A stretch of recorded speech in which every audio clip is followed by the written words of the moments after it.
लोगों को पता ही नहीं कि उनका बीपी क्या है। जो घर पे लोग मशीन ला के रखते हैं, जो लगातार चेकिंग करते हैं अपने बीपी की, वो क्या कुछ गलतियां करते हैं, ये आप बताइए। दिमाग में आपकी खून की आर्टरीज जो हैं फट सकती हैं, खून के थपके जम सकते हैं, आपको ब्लाइंडनेस हो सकती है, आपकी नाकों से खून आ सकता है। अगर आप थोड़ा सा काम करेंगे थक जाएंगे। ये लक्षण है यंग इंडिविजुअल्स में जिनको बीपी हो रहा है।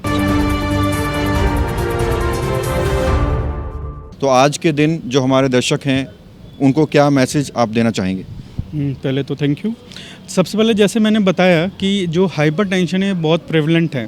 हमारे जो शहरी लोग हैं उनमें 70% लोगों को भी हाइपरटेंशन है। लेकिन सबसे ख़ास बात है कि हम हाइपरटेंशन को अच्छे से मॉनिटर करके अच्छे से ट्रीट कर सकते हैं। लेकिन हमारी समस्याएं यहाँ पे आती हैं कि लोगों को पता ही नहीं कि उनका बीपी क्या है। तो जो आज हमने डिस्कस किया, करेक्ट वे से मेज़र कैसे करना है और कितने बीपी के बाद हमको ट्रीटमेंट स्टार्ट करना है। तो सेल्फ मॉनिटरिंग ऑफ बीपी और जैसे कि आपके जो भी डॉक्टर्स हैं उनकी सही एडवाइस, इन दोनों के कॉम्बिनेशन से आपका बीपी बहुत अच्छे से कंट्रोल हो सकता है और आप एक हेल्दी लाइफ जी सकते हैं। जो घर पे लोग मशीन ला के रखते हैं, जो लगातार चेकिंग करते हैं अपने बीपी की, वो क्या कुछ गलतियां करते हैं, ये आप बताइए। जी, वो बहुत सारी गलतियां करते हैं। जैसे कि अभी हम डिस्कस कर रहे थे अंदर, आप कहीं बाहर से आए, तुरंत आए और आपने बीपी देख लिया, आपका बीपी 160 आ गया, तो वो गलत बीपी नहीं है क्योंकि आप वॉक करके आए हैं। जैसा कि हमने बोला कि आप अपने लेग्स क्रॉस करके बैठे हैं, उसमें भी आपके बीपी रिकॉर्डिंग इफ़ेक्ट होगी। आप किसी से झगड़ा करके आए हो, किसी से लड़ झगड़ के आए हो, आपका बीपी बढ़ा हुआ रहेगा। आपने अभी अभी स्मोकिंग की है, अभी अभी ड्रिंकिंग की है, आपकी बीपी रिकॉर्डिंग्स बढ़ी हुई आएगी। तो जैसे करेक्ट मेथड हमने अभी डिस्कस किया, आपको घर आना है, आराम से 15 to 20 मिनट्स बैठना है, रिलैक्स होना है, अपने लेफ़्ट आर्म के बिल्कुल पैरेलल बीपी मॉनिटर को रखना है।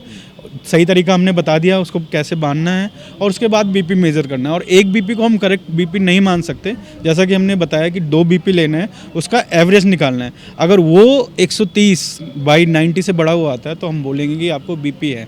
तो जैसा कि हमने डिस्कस किया, सबसे पहले हमको डाइट में एडवाइस करना है, आपको अपनी लाइफस्टाइल मॉडिफाई करनी है, अल्कोहल स्मोकिंग वगैरह को छोड़ना है।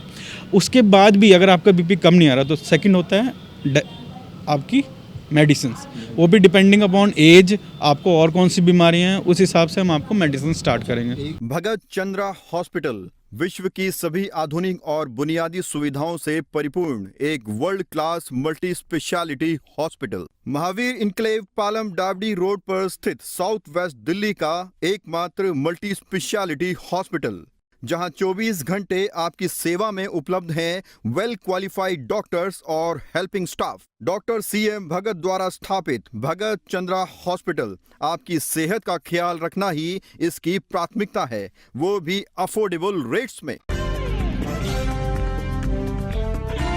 आज के दिन एक सवाल और अहम हो जाता है, एक बीपी के मरीज को कब हॉस्पिटल पहुंचना चाहिए और अगर वो नहीं पहुंचता है तो क्या कुछ कॉम्प्लिकेशंस क्रिएट हो सकते हैं? बहुत अच्छा सवाल पूछा आपने।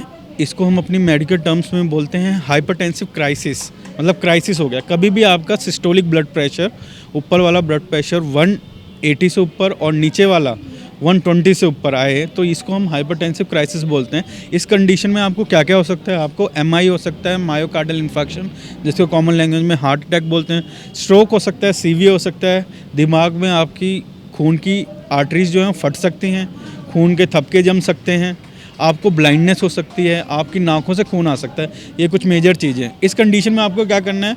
तुरंत, अगर पेशेंट पहले से हाइपरटेंसिव है, उसको एक और उसकी जो बीपी की मेडिकेशन है वो दे देना है, उसको रेस्ट करने के लिए बोलना है और तुरंत उसको हॉस्पिटल लेके जाना है, उसको मूव नहीं कराना। क्योंकि अगर जैसे ही 180 से ऊपर आ रहा है, आपको घर पे नहीं रखना, क्योंकि कोई भी ऐसा कॉम्प्लिकेशन हो सकता है। ये बेटर रहेगा कि आप उसको हॉस्पिटल लेके जाएं। आपने अपने संबोधन में कहा कि 20 से 35 साल की उम्र के जो लोग होते हैं उनमें अक्सर जो है लेवल 1 का बीपी पाया जाता है, हाइपरटेंशन पाया जाता है। तो मैं ये समझना चाहता हूँ कि आजकल के युवा हैं वो ध्यान नहीं देते अपने शरीर पर। कैसे पता लगाएं कि उनका बीपी बढ़ रहा है या हाइपरटेंशन है? क्या कुछ सिम्टम होते हैं, कैसे पता लगेगा? अभी हमने सारी कुछ डिस्कस की सारी बातें। एक तो सबसे जो इम्पोर्टेंट बात है ऑक्सीपिटल हेडेक। ऑक्सीपिटल हेडेक मतलब आपको कभी भी हेडेक होगा वो पीछे की साइड में होगा। नॉर्मली आपको जो स्ट्रेस का हेडेक होता है या माइग्रेन का हेडेक होता है या साइनस का हेडेक होता है वो आगे या साइड में होता है, लेकिन आपको पीछे का हेडेक होगा तो हमेशा आपका बीपी बढ़ा हुआ होगा। दूसरी बात, आप बेड से लेटी हुई पोजीशन में अगर उठेंगे तो आपको डिजीनेस हो जाएगी। आपको कभी नाक से ब्लीडिंग हो सकती है, आपको देखने में धुंधलापन हो सकता है, फटीग, अगर आप थोड़ा सा काम करेंगे थक जाएंगे। ये लक्षण है यंग इंडिविजुअल्स में जिनको बीपी हो रहा है। तो इसका यही उपचार है कि आप सबसे पहले तो अपना बीपी रिकॉर्ड कीजिए और पता लगाइए कि जैसे ही आपका बीपी 120 ऊपर सिस्टोलिक और 80 डायस्टोलिक से ज़्यादा जाता है, आप सबसे पहले अपनी लाइफस्टाइल मॉडिफाई कीजिए, डैश डाइट यूज कीजिए। डैश डाइट जैसे मैंने बताया, मल्टीग्रेन डाइट, फ्रूट्स, वाटर का इंटेक बढ़ाना है और ऑयली और फैटी फूड कट करना है अपनी डाइट से, वो करिए। अगर उसके बाद आपका बीपी 120 से बिलो आ रहा है, बहुत अच्छी बात है। नहीं आ रहा तो नेक्स्ट ऑप्शन आपके पास मेडिकेशन आते हैं। हमारे पास कई तरह के मेडिकेशन है, डिपेंडिंग अपॉन इंडिविजुअल और कोमॉर्बिडिटीज़ हम उसको स्टार्ट करते हैं। बहुत बहुत शुक्रिया डॉक्टर जितेंद्र, और हम कोशिश करेंगे आपके ज़रिए ज़्यादा से ज़्यादा लोगों तक जागरूकता पहुंचा सकें। कैमरा जर्नलिस्ट प्रशांत साहब, प्रवीण, इंडिया टाइम 24 न्यूज़।